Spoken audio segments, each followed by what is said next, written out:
sí, ¿no? Bueno, recordáis que los sistemas de filósofos de Wundt en Heidelberg y en Leipzig. ¿Recordáis que vino uno después de otro, que en Leipzig fue como filósofo y que, o sea, que abajo, en aquel entorno cultural, ¿os acordáis de los mandarines? Se distingue entre ciencia natural, el estudio del mundo físico, sus leyes, y ciencia del espíritu, el estudio del mundo del ser humano creado por la historia de la humanidad. Y también recordar que ellos tenían una idea como de integrar distintas sabidurías o distintos conocimientos en una única ciencia. Y dice, estudio del ser humano creado por la historia de la humanidad y de las leyes que rigen la vida y la historia del hombre. Y en este entorno cultural el hombre a medio camino entre el mundo material y el social. Fijaros que lo que va a mirar es todo el tema de ese método que nos va a hablar de la psicología de los pueblos con la idea de conocer cómo ha sido el desarrollo del ser humano y cómo se va viendo en las distintas obras que ha ido haciendo a lo largo de los tiempos. ¿Vale? En Leipzig, recuerda que es la segunda parte, os conté que estuve en Leipzig, una ciudad muy bonita, que cayó en la Europa del Este, que ahora la están arreglando, en el sentido de que con la Unión Alemana ha ido mejor, y luego también que hay, el laboratorio de Bonn se hundió en la segunda, bombardearon en la Segunda Guerra Mundial. Bueno, el cuerpo humano y las funciones elementales de la mente sería para las ciencias naturales y todo el tema de funciones superiores sería para las ciencias del espíritu. Por eso van a ser el tipo de ciencia la que estamos diciendo de el conocimiento a través de la historia. Entonces, los métodos experimentales de la psicología fisiológica, que era lo que había utilizado en Heidelberg, que estudian los procesos de la conciencia más próximos a las sensaciones, llevan un enfoque relacionado con la metodología de las ciencias físicas. Hacía referencia al taquitoscopio que aparece en el libro, y entonces veis que es una sala donde coloca un estímulo y donde se ve el tiempo, la intensidad y se controlan otros estímulos. ¿Vale? Y los procesos mentales superiores requieren análisis científico propio de la ciencia del espíritu, el estudio del ser humano creado por la historia y la búsqueda de leyes que rigen la vida y la historia del hombre. Y fijaros, inicialmente nos habla de Wundt diciendo que ha juntado fisiología con psicología, que es una ciencia natural, pero que ahora se va debilitando. Y entonces, hemos hecho el tipo de lección que la fisiología era una manera de entender, una manera experimental de estudiar. Pero lo que os viene a decir es que en la epifisiología fue cogiendo de la fisiología solo el método experimental y quitando lo de buscar una base fisiológica. ¿Vale? Bueno, entonces dice, los seguidores adoptaron visión de psicología como rama de la fisiología que él rechazó. Y dice, su programa de análisis fue un fracaso, aunque, recordad, la forma de trabajar de Wundt se entiende que es el inicio de la psicología. En algunos sitios, ¿dónde empieza la psicología? Con Wundt. Bueno, pues yo digo Wundt en alemán, pero bueno. Métodos de investigación para la psicología. Fíjate, ya acabo de tener una foto de Leipzig, pero bueno, está bien, una ciudad bonita, con un río. Está bien, ¿no? Bueno, hace una inspección experimental e introduce técnicas psicológicas experimentales. Eso es lo que vimos el otro día, Bueno, recordar que son datos que yo puedo evaluar científicamente, que puedo controlar y que puedo ver qué efecto tiene. ¿Entendéis? Por lo tanto, es método científico como el que puede tener una persona en un laboratorio que está explorando, como hacéis en fisiología, un cerebro o una rata, ¿no? Es autoobservación experimental varia científicamente. Es decir, recordar que estamos viendo el contenido de la mente. Recordar que se hablaba de Descartes, la división entre lo que hay en el mundo externo y lo que yo me creo en la mente. Estamos viendo qué contiene en mi mente, le damos a contenidos muy sencillos. ¿Vale? Y que las bases y límites de la introspección cambiaban a medida que variaba la definición de psicología. ¿Os acordáis que en Heidelberg era buscar procesos más, digamos, más amplios o más complejos, ¿no? Y decíamos que en Heidelberg Wundt creía en procesos mentales inconscientes, recordar, no inconsciente psicoanalítico, en el sentido de que haya una energía, una pulsión que yo no la controlo porque, o sea, no estoy consciente de ella porque es contraria a mi superior, sino simplemente hay muchas cosas que hacemos a lo largo del día que no somos conscientes de ellas, ¿no? No sé, y decisiones que tomamos, y a eso se refiere, ¿no? y pensaba que podía revelar fenómenos de onda inferior del funcionamiento de procesos mentales inconscientes. Y más tarde rechaza procesos mentales inconscientes, es decir, que luego lo lleva simplemente a lo que es contenido de conciencia. ¿Vale? O sea que al principio él pensaba que se podía encontrar elementos más profundos. Fijaros que en la psicología siempre vamos a ver ese tipo de elementos, ¿no? En cada lección conocimiento, etcétera, modelos que emplean. Antes, un momento, os voy a comentar si esta tenía relación con la filosofía. Esta asignatura, sobre todo la conexión con la filosofía, está en la primera parte, en la que nos hemos eliminado. Ahí realmente va muy a la par. Pero en la segunda parte puede que toquemos, por ejemplo, el existencialismo, pero más quizá para entender qué había a nivel cultural, a nivel económico en esa época, y entonces qué o cómo encajaba ahí la psicología. ¿Vale? Bueno, ¿qué tal va la tarea? ¿Bien? ¿Va la tarea bien? Bueno, dice, decíamos, en Leipzig ves solo procesos mentales simples y excluye de la psicología de procesos mentales superiores, contrario a la época de Heidegger. Y los superiores, como se venga a repetir, lo hace a través de la psicología de los pueblos. Decimos que la psicología de los pueblos es un método que él empleó y fuera. Una vez acabó él, nadie más lo utiliza. Entonces, le dio peso a este método de la psicología de los pueblos. Creía en la ley biogenética y que el desarrollo del individuo reproduce la evolución de las especies. Fijaros que esto que parece una... también lo hemos visto en otros autores que dicen que las distintas razas son distintas fases de una evolución. En el sentido, por ejemplo, de que los negros, en el sentido de África, podían estar a este nivel, los asiáticos de China a este, los caucásicos a este nivel, y ser todo fases de un proceso de desarrollo. Cuando en parte estaban justificando la esclavitud. Esto no es exactamente, pero va por ahí, diciendo que distintas fases del desarrollo de la persona tienen que ver con, o se ven en cómo están distintas culturas. ¿Vale? Entonces la antropología es muy interesante. Yo más que creer en esto, yo más tengo la impresión en lo que habla en el libro, de que a veces los temas se repiten. Vamos, de una banda, todo biológico, a la otra, todo a lo mental y no a lo biológico. Vamos de solo coger lo observable a coger todo. O sea, más que creo en esos bandazos. Pero bueno, dice, para estudiar el desarrollo psicológico del sujeto, se estudia el desarrollo histórico de la humana, ¿no? Puso dos métodos en igual nivel, el método de introspección experimental y el método histórico de la psicología de los pueblos. Pero fijaros, uno es controlado en un laboratorio y el otro es un poco lo que suponemos, o partimos de un suponer de que es así, pero realmente no tenemos comprobado. Y dice, lo utiliza, por ejemplo, para estudiar la creatividad, la psicología de los pueblos. A lo largo de la historia vamos viendo cómo ha ido desarrollándose la creatividad. Según esto, por ejemplo, si está diciendo Piaget, ¿no? En evolutiva, podríamos decir también que hay culturas que no han pasado de las operaciones concretas, no han llegado a los formales, y hay culturas que sí han llegado, ¿entendéis? Por ahí irían los tiros. Y fijaros que elimina la introspección de procesos mentales superiores.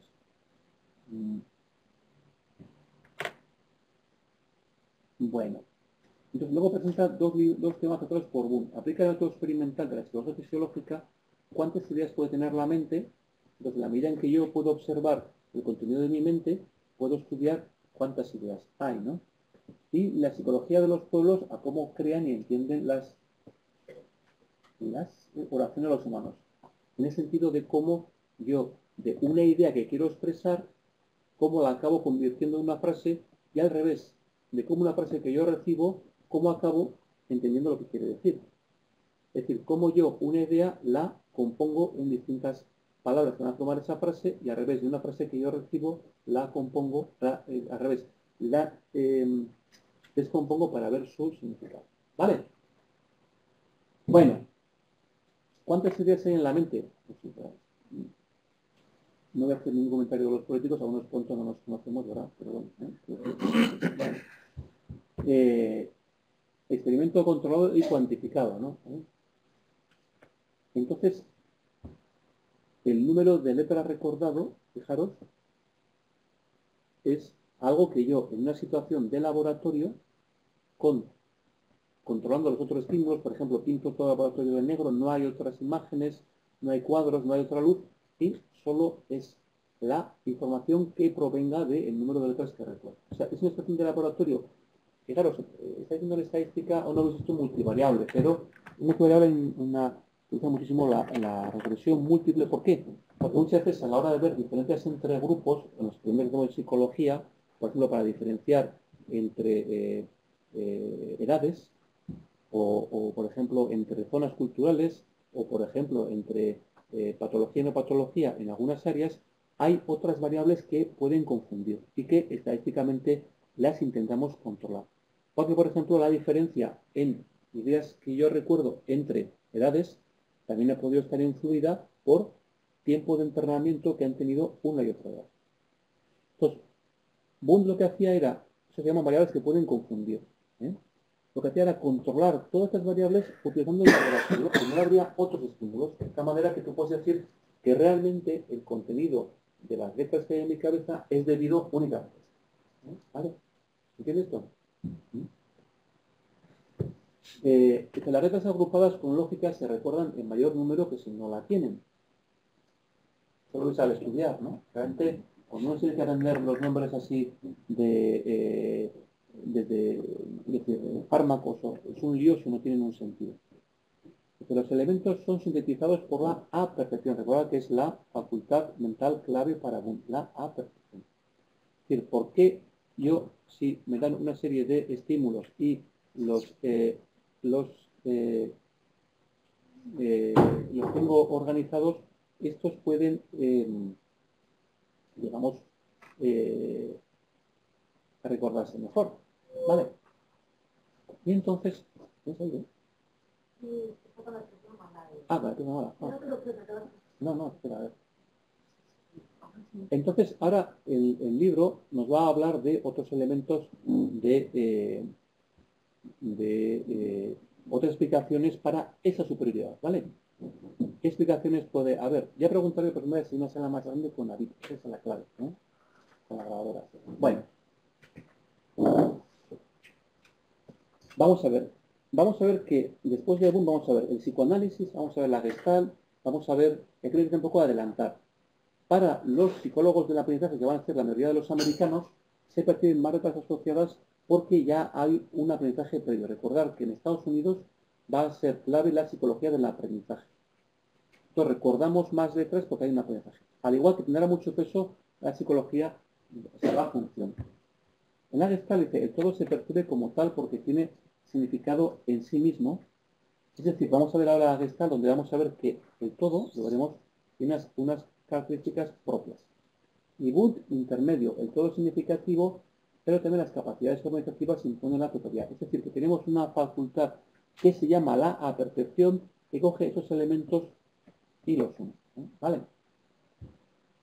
Bueno, entonces dice la conciencia, recordar que es la parte interna de nuestra mente, que es un poco el mundo que Descartes describió, y muchas veces esa diferenciación entre el mundo de la mente y el mundo fisiológico ha tenido muchos problemas, porque hablan como de la psicología, de la ciencia, una cosa rara que han dicho los psicólogos, pero que no tiene que ver con lo terrenal.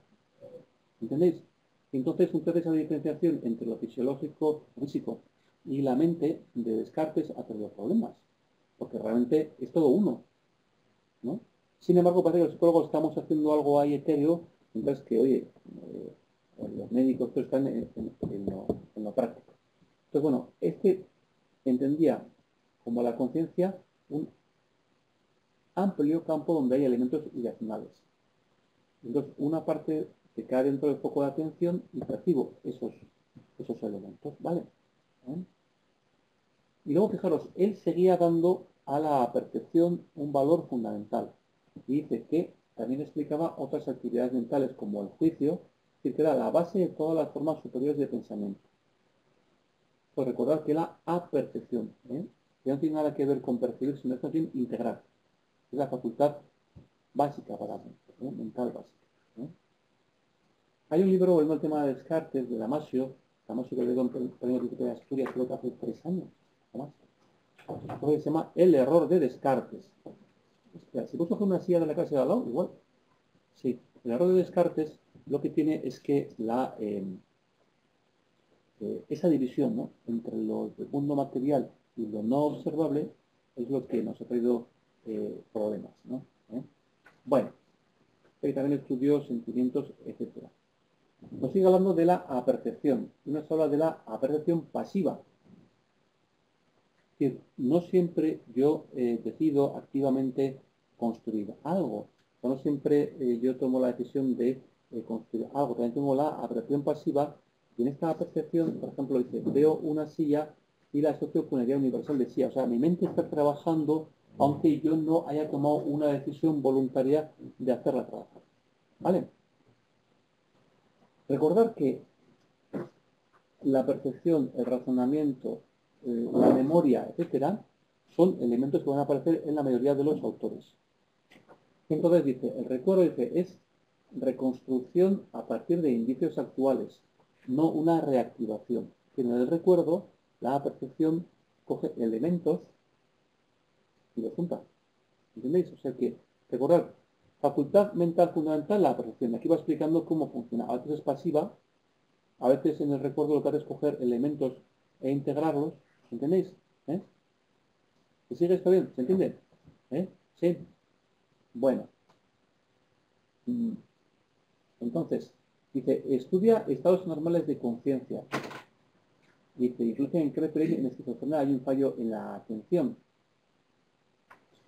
Uno de los síntomas de deterioro cognitivo típicos de la esquizofrenia son los fallos de atención, las funciones ejecutivas, fallos de memoria.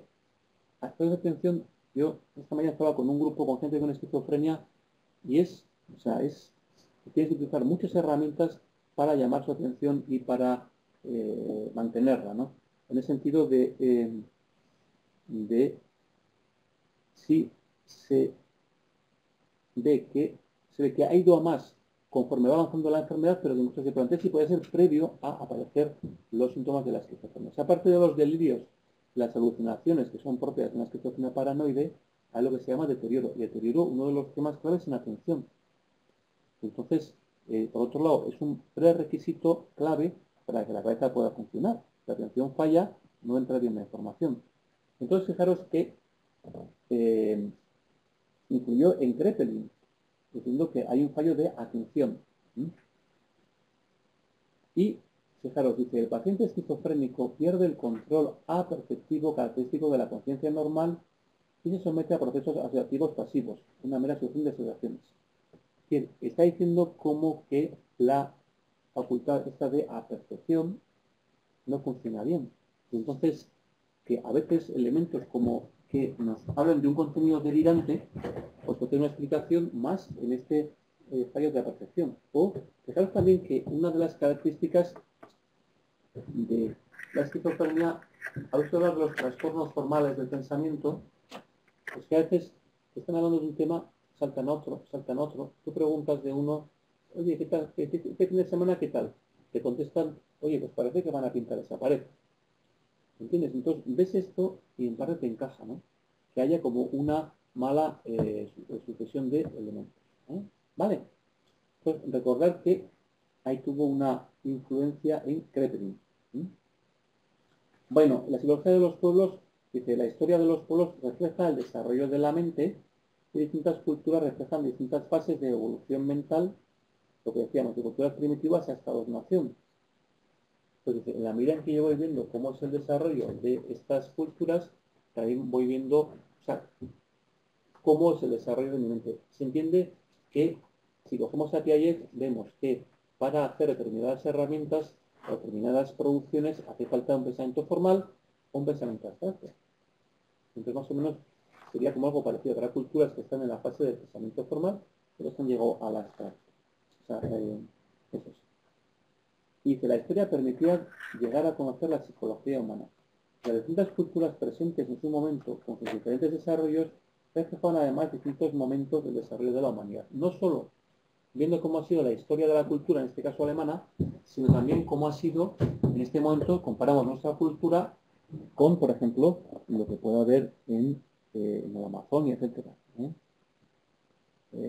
Lo que es interesante, ¿verdad?, es cómo, qué visión tendrían estos hombres en aquella época de otras culturas, ¿no? Estamos hablando de hace 100 y pico años, ¿qué visión tendrían, no? ¿Entendéis? Y cómo, fijaros ahora cuáles son las culturas emergentes, ¿no? ¿Verdad? No sé, a ver, Bueno, igual dentro de 1000 años dicen que nosotros éramos una colonia de los americanos, ¿no? Como nos decíamos ahora de los romanos, ¿no? ¿Fijáis? ¿No?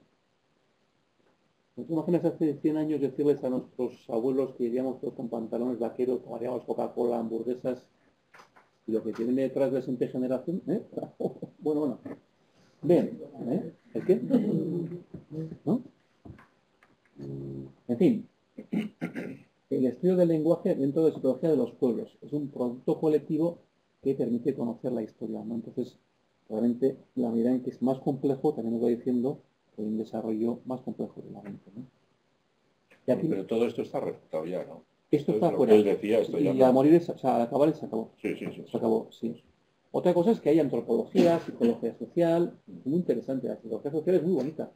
La antropología cultural es muy bonito. Pero la otra cosa es que igual la idea de ver, es decir, Este lo que hace es aplicar la evolución de la especie a la evolución mental de una persona, de un individuo. Eso es.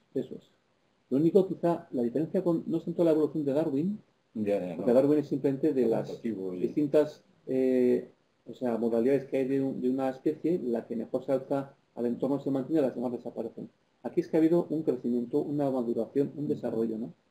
Y entonces lo que se ve es que hay una, ¿cómo diríamos? En la medida en que lo que van haciendo las culturas es más complejo, supone que hay un desarrollo cognitivo más complejo. Sí. A eso se refiere.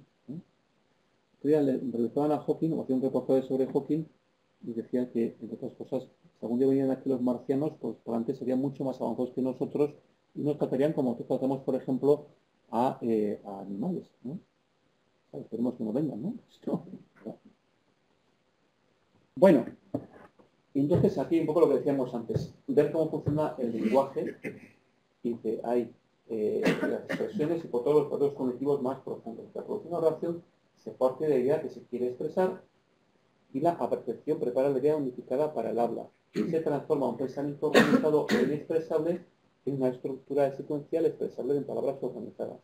Y el proceso se invierte al comprender lo que yo me han dicho después. ¿Vale? Entonces, es importante la psicolingüística. La psicolingüística que la fundó Wundt sí que es una rama importante. Y hablando de las preguntas, por ejemplo, una pregunta de las de subir, que llamo yo de subir notas, quiero decir, puede ser esta. ¿Quién fundó la psicolingüística, por ejemplo? ¿Vale? Bueno, después de Leipzig, otros métodos y movimientos. Los seguidores de Wundt querían hacer de la psicología, en vez de una rama de la filosofía como Wundt, una ciencia natural autónoma. Y además daban peso a la aplicación práctica. Recordar, insisto, los mandarines, toda aquella época, eran teóricos. Además, como muy clase alta. Mientras que los americanos eran más al giro positivista. Recordar, positivista, siempre vamos a los datos. Positivismo, recordar, es a los datos. Hay psicología positiva, es otra cosa. Esto es a los datos. Dice la psicología como ciencia natural. Wundt tuvo poca influencia en generación siguiente. Es lo que está diciendo al padre de la psicología. A mí eso me chocó la primera vez que lo leí. Se rechaza su división entre psicología fisiológica y de los pueblos. Dice, generación siguiente, influjo mucho mayor del positivismo. Dice, los procesos mentales superiores debían ser sometidos a método experimental, al dato. ¿Vale? Kevin Gauss dice, estudia procesos mentales superiores de la memoria. Yo creo que Kevin Gauss en psicología general lo veis, este autor, ¿no? Kulpe, Kitchener, otros seguidores que los vamos a ver ahora. Kitchener psicología introspectiva externa. Y cuando habla de psicología estructural, recordad que está hablando de la estructura de la mente. ¿Vale? Como habla Punset, ¿no? Oye, ahí vi, en el hormiguero sale una Punset, ¿eso es eso? ¿Eso es? ¿Así? ¿Y es psicóloga también? No, no es psicóloga. Ella es psicóloga, ella. Falta el pelo así rizado, ¿no? Bien. Bueno, fijaros, ¿de qué? ¿De qué? ¿Qué? La deja, no sé, cuando se hagan, pero cuenta tonterías. Tontería. Sí. Bueno, pues le pagarán bien, ¿no? Bien, fijaros lo que dice la psicología estructural, introspección extrema. O sea, vamos al contenido de la mente y vamos a hacer una estructura.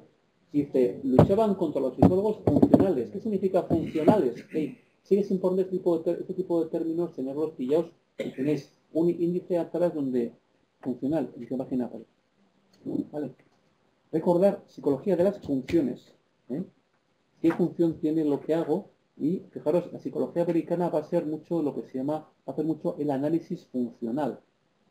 Ante una situación, yo hago tal, y tiene esta consecuencia. Eso es un planteamiento, por ejemplo, de Skinner. ¿Qué función tiene? En la mente tiene, todo tiene forma, esto dice Titchener, de imagen, de sensación. Y la mente se compone de sensaciones o imágenes de sensaciones y nada más. Y se rechaza la apreciación de Boom, que no era percepción directa. Coincide con Hume, mente conjunto de sensaciones. El primer objetivo es descubrir elementos básicos de sensación. Claro, 30.500. Porque estos elementos son las sensaciones más simples de la experiencia. Algo parecido con esto en Boom de las ideas. ¿Vale? Entonces, recordar, en la mente hay imagen y sensaciones, o sea, o imagen de sensaciones y nada más, no hay. Bueno, y dice, los elementos se pueden descubrir por disección de contenidos de conciencia. Y la introspección disecciona, hace análisis retrospectivo de la experiencia y creía llegar a conocer todos los elementos de la experiencia. Cuando veamos el SPF de Cattell, etcétera, el diferencial, el segundo, pues veremos cómo también él buscó todas palabras que podían describir la personalidad. Pero esto las puede encontrar en el exterior.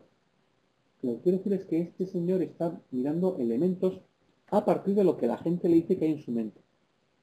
¿Entendéis? O sea, puede ser controlado, pero es a partir, o sea, pueden ser experimentos controlados, pero ojo, la gente está describiendo lo que está en su mundo interno de la conciencia. El segundo objetivo de la psicología de Titchen era ver cómo se conectan las sensaciones, o sea, son sensaciones o imágenes de sensaciones que hay en la mente, ¿no? Cómo se conectan para formar percepciones o ideas complejas. Y aquí viene un poco el asociacionismo que yo creo que va un poco más hacia la primera parte del libro. ¿Vale? Entonces, recordar, si a cualquier duda, si vais, insisto, en la parte de atrás, asociacionismo os lleva a páginas están. Lo que decían los asociacionistas es que había ideas simples e ideas complejas y que las ideas complejas eran, no solamente unión de ideas simples. Y aquí quiero hacer una pequeña diferencia entre lo que dicen los asociacionistas, cuando las sensaciones no son ideas con significado frente a lo que dicen las asociacionistas. ¿Vale? Entonces, recordar que, por ejemplo, si tengo una idea compleja de lo que es un estadio de fútbol, como está ahí fuera, es porque he unido distintas ideas de la puerta futbolista, la madera, tal. Eso tienen los asociacionistas. Pero son, como he dicho, ideas con significado. Y aquí, este no lo veía así. Era simplemente que eran sensaciones, no ideas con un significado. Recordar, explicar funcionamiento de la mente, y que la mente se explica desde la fisiología nerviosa. Un poco en la línea también de lo que decía Boom, dice, explica por qué surgen los elementos sensoriales y cómo se asocian entre sí. Positivista dice, la fisiología nerviosa era observable frente a explicaciones de funcionamiento de la mente no observables como la percepción. Es decir, yo puedo medir, puedo tocar el sistema nervioso, puedo ver respuestas, ¿no? Traducía la atención a la sensación. Una situación o una tema que aparece de manera recurrente es la memoria, la atención, la voluntad. Aquí lo que está diciendo es que yo no es que voluntariamente dirija la atención hacia algo, sino que es, o sea, no es que yo decida, ¿entendés?, dirigir mi atención hacia algo, sino que es un atributo de la sensación, de la calidad. Y dice, es decir, no es una decisión, una facultad mental superior que yo decido dirigir mi foco hacia ahí, sino que pone el peso en la sensación, en la calidad. Simplemente que se da atención a lo que sea más claro. O sea, yo no decido, no hay un proceso mental en la atención. Igual que la mente son sensaciones e imágenes de sensaciones. Entonces hay un estímulo que es, o sea, una sensación, perdón, que es más intensa, es la que aparecerá más claramente en mi cabeza. ¿Vale? Y buscó convertir la psicología filosófica británica en fisiológica, explica en ciencia completa de la mente, pero no tuvo continuidad. Un profesor mayor de ética hace años que decía que, además era un cura, ya era mayor, y dice, yo no me fijo en las chicas, a mí se me fijan.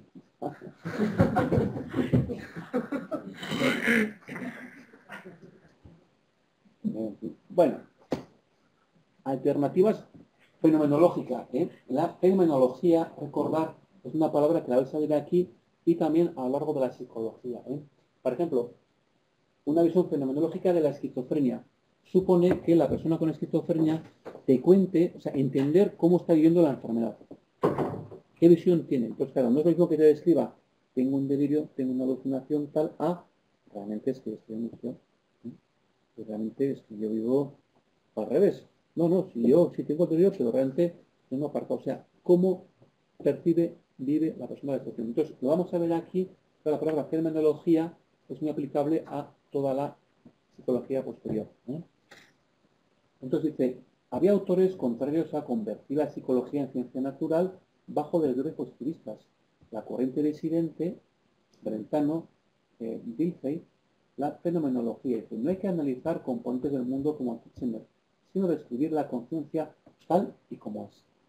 O sea, ¿qué estoy yo percibiendo? Y lo describo. Entonces digo, cuando se habla de la visión fenomenológica de la esquizofrenia, ¿cómo está viviendo esa persona su enfermedad, su situación? ¿No? Es más, y es aquí a lo que se refiere, ¿no? Psicología del acto de Brentano, que la mayoría de los psicólogos intenta analizar la conciencia y los elementos que la componen. Mucho hemos dicho que quería elementos y hablaba de un montón de ellos, ¿no?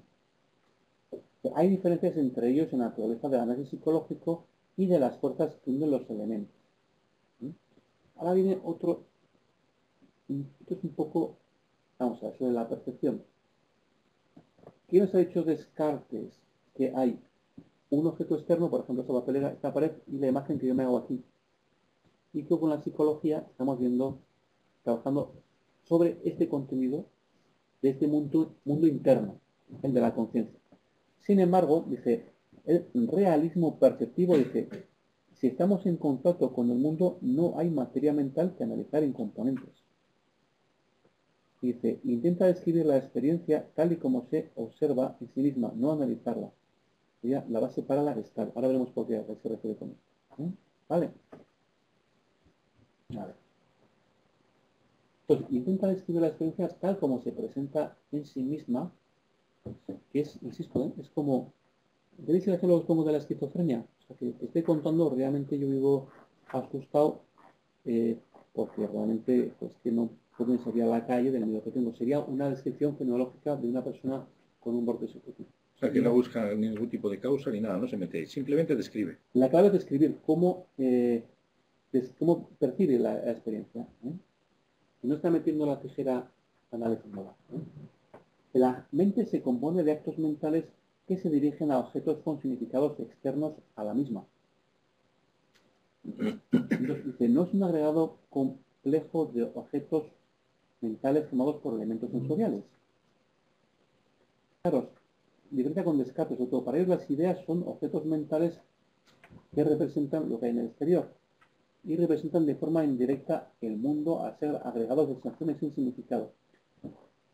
Es decir, Para ellos, Descartes, recordar el mundo de mi conciencia es una manera, no siempre tiene que coincidir con lo que hay fuera. Realmente, si la percepción es adecuada, sí coinciden.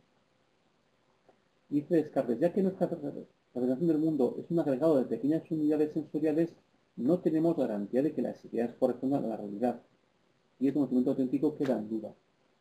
Aquí está viendo un poco como de psicología de la percepción y un poco de concepción de filosofía. Es decir, recordar, una de las cosas que pudo explicar en Descartes toda esta diferenciación entre el mundo de la mente y lo exterior es que no lo metieran en la cárcel.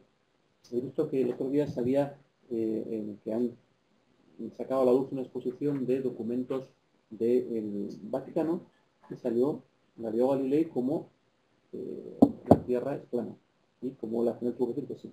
Y entonces, en el mundo de Descartes llega un momento que esta distinción del mundo del ánima, del alma y en la fisiológica, etcétera, etcétera, mucho tenía que ver con esto. Entonces creo este pequeño lío, ¿no? Entonces lo que sí para Descartes en el conocimiento está este mundo de la mente que no tenemos seguridad de que estemos representando exactamente la realidad, ¿no? Claro, si volvemos al tema de la filosofía, si acordáis de Kant, Kant decía que tenemos unas categorías ya con las cuales construimos la realidad, un día más, ¿vale? Entonces, ¿qué nos interesa de Brentano? Que para él la mente se compone de actos mentales que se dirigen con significados. No es tanto estas representaciones que yo me voy haciendo en la cabeza, me acaba haciendo en la cabeza de objetos externos, ¿entendéis? Sino que son actos mentales, ¿vale? Con los que captamos los objetos mismos. Fijaros que Descartes, el mundo externo, la imagen que yo me he hecho. No. Para Descartes, esta imagen puede ser errónea, puede estar distorsionada. Tenemos desde los errores perceptivos típicos de que me ha parecido ver a alguien y no era. Y aquí os dicen, no hay eso. No es la mente, ¿entiendes? Un conjunto de ideas, sino que son actos mentales con los que captamos los objetos mismos. Por lo tanto, la mente está ordenada porque el mundo lo está. Es decir, ¿entendéis? O sea, que no es tanto un segundo mundo interno, sino es un conjunto de actos con los cuales captamos el mundo externo. ¿Vale? Entonces, fijaros que la idea es que es una representación del mundo, o sea, digamos como del objeto mismo. O sea, que esa distinción entre dos mundos no, sino que sería este mundo externo captado por una serie de actos. ¿Vale? Bueno. La escuela de Würzburg dice la psicología es una ciencia demasiado compleja para culpes, investigaciones de los resultados. Aquí viene otro lío, que al final va a acabar diciendo a los americanos, esto de la introspección es un follón que no vale para nada. Entonces, él está trabajando con la introspección y encuentra una cosa que se llama el pensamiento sin imágenes. Entonces llega un momento en que hay quien va a decir que eso, más que ser una realidad, es un problema de cómo se ha ido investigando. Y que realmente el pensamiento sin imágenes no existe y lo desdeñan. Pero lo importante de todo esto es que es como un paso más dentro del trabajo de la introspección, o sea, de crear ciencia a partir de la perspección, de encontrar una serie de unidades que no saben dónde colocarlas, se llaman pensamientos sin imágenes, y que al final acaban diciendo, mira, esto, vamos a por aquí, vamos quizá a lo observable, a la conducta, que es lo que nos van a decir los psicólogos americanos. ¿Vale? Entonces dice, pensamientos sin imágenes, que decía Culpe, falta la K. Dice, algunos contenidos de la conciencia no pueden vincularse a sensaciones o sentimientos. Los pensamientos son actos, no representaciones pasivas. Y entonces dice, método de estudio de pensamiento, método de preguntas. Fijaros, podemos decir que es un método un poco científico. ¿No? Tú suponte que le planteas un problema y él lo resuelve, además que tiene que decir lo que llamamos ahora metacognición. ¿Qué pasos ha dado para resolverlo? Lo que decía es que ese método es quien lo va a criticar, porque es demasiado artificial, no refleja exactamente cómo funciona la mente, ¿no? Entonces, el pensamiento sin imágenes de contenidos de conciencia que no se relacionaban con sensaciones, sentimientos asociados o imágenes de los mismos o actos de voluntad. ¿Entendéis? Dice, la interpretación del pensamiento sin imágenes fue cambiando a lo largo de la historia. hasta decir que, mira, ni represento sin imágenes, ni en general la introspección es válida. ¿Vale? ¿Seguís? Sí. Boone lo rebatió, era un método sin control. Es decir, una cosa es que Boone te coloque un estímulo y todo lo demás esté controlado y tú puedes decir cuánto has visto, con cuánta intensidad, entonces te ponga un problema y tú que estar pendiente de qué pasos has dado para resolverlo. Que no es una situación normal. Igual la cabeza no está trabajando como trabaja habitualmente. Y esto Boone lo criticó. El método que utilizaba Hilbert. Y Titchener lo criticó. Pensando sin imágenes son invenciones basadas en creencias de cómo deben resolverse las preguntas. Y dice, han encontrado contenidos de mente que no saben cómo analizarlos y le llaman pensamientos sin imágenes. Dice, otros decían, no, es que hay personas que sí tienen y otras no, otros pensamientos sin imágenes. Y han dicho un poco, entonces, todo esto de trabajar con la introspección, cómo hacerlo y hasta dónde llegar, a autores que dicen, bueno, la persona se ajusta fuera. Son los conductistas.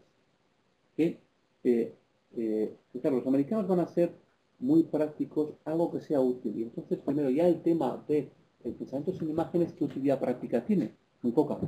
En cambio, si estamos viendo cómo trabajar, mejorar la motivación o cómo trabajar la ansiedad, eso sí que va a tener utilidad.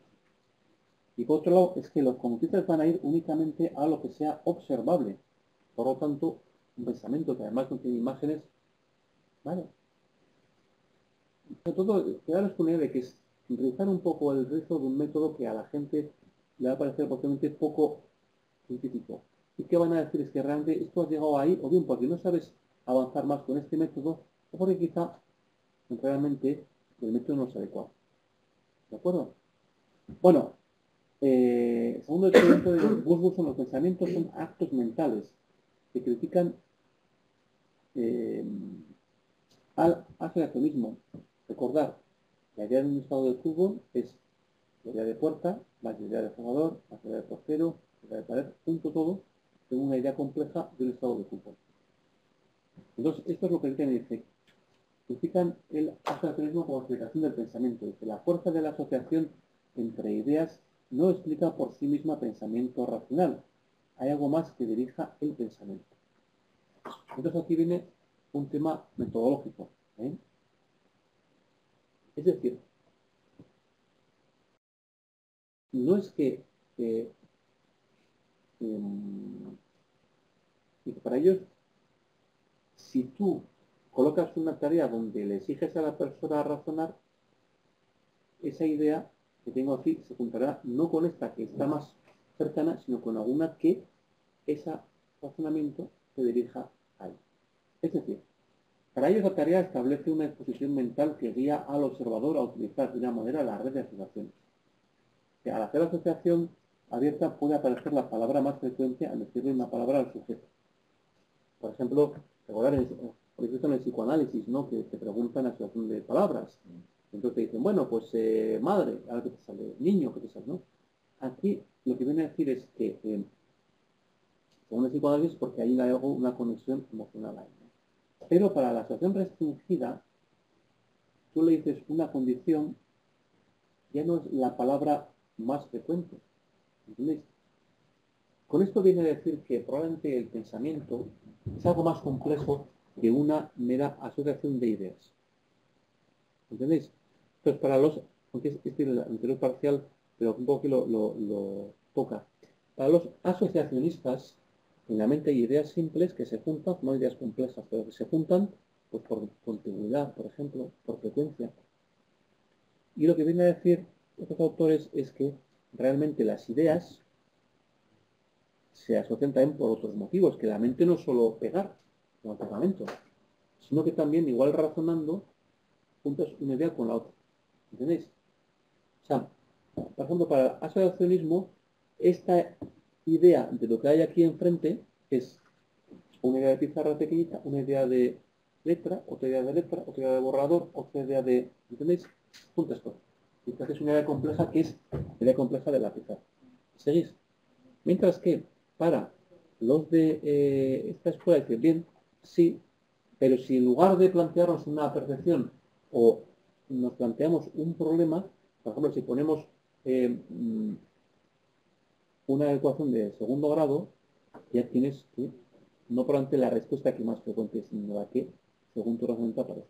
Entonces dice, el pensamiento es algo más complejo que una mera asociación, un pegar ideas.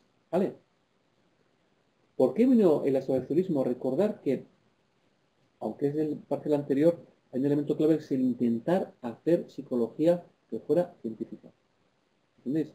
Entonces, bueno, me voy asegurando con una escuela como el asociacionismo que veo que se juntan elementos y además puedo colocar leyes.